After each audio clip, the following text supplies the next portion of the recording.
সুনামগঞ্জ থেকে আমাদের সহকর্মী এরই মধ্যে আমাদের সাথে যোগ দিয়েছেন, তার কাছ থেকে একটু জেনে আসি সুনামগঞ্জের পরিস্থিতিকে। সুনামগঞ্জ থেকে সহকর্মী আমাদের সাথে যোগ দিয়েছেন জাকির হোসেন, সম্ভবত আমাদের সাথে মাহমুদুল হাসান আছেন আমাদের সাথে। মাহমুদুল হাসান, আপনি একটু তানভীর আহমেদ, সহকর্মী তানভীর আহমেদ সুনামগঞ্জ থেকে আমাদের সঙ্গে যোগ দিয়েছেন। তানভীর, আপনার কাছে একটু জানতে চাই, এরই মধ্যে কি সুনামগঞ্জে আপনার মাধ্যমে যতটুকু দেখা যাচ্ছে আপনি নির্বাচনী সরঞ্জাম যেখানে পাঠানো হচ্ছে সেই জায়গায় আছেন দেখা যাচ্ছে, সুনামগঞ্জের সবগুলো কেন্দ্রে কি নির্বাচনী সরঞ্জাম এরই মধ্যে পৌঁছেছে কিনা?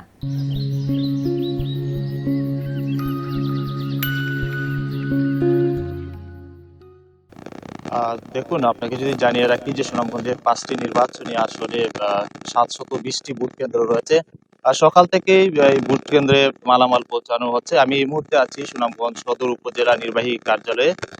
সেখান থেকে মূলত সদর উপজেলার যে 77টি ভোট কেন্দ্র রয়েছে সেই ভোট কেন্দ্রে একে একে কিন্তু মালামাল পৌঁছানো হচ্ছে। এখানে প্রিজাইডিং কর্মকর্তা যারা আছেন তারা আসছেন এবং পুলিশ পাহারায়, মূলত পুলিশ, আনসার ও অন্যান্য যে বাহিনী আছে সেই বাহিনীর নিরাপত্তা দিয়ে কিন্তু তারা ভোট কেন্দ্রে মালামাল পৌঁছাচ্ছেন। তবে এখন পর্যন্ত আসলে ভোট কেন্দ্রে সকল ভোট কেন্দ্রে কিন্তু মালামাল পৌঁছেনি। তবে বিকালের মধ্যেই মালামাল পৌঁছে যাবে এমনটি আমাদেরকে জানিয়েছেন জেলা রিটার্নিং অফিসার।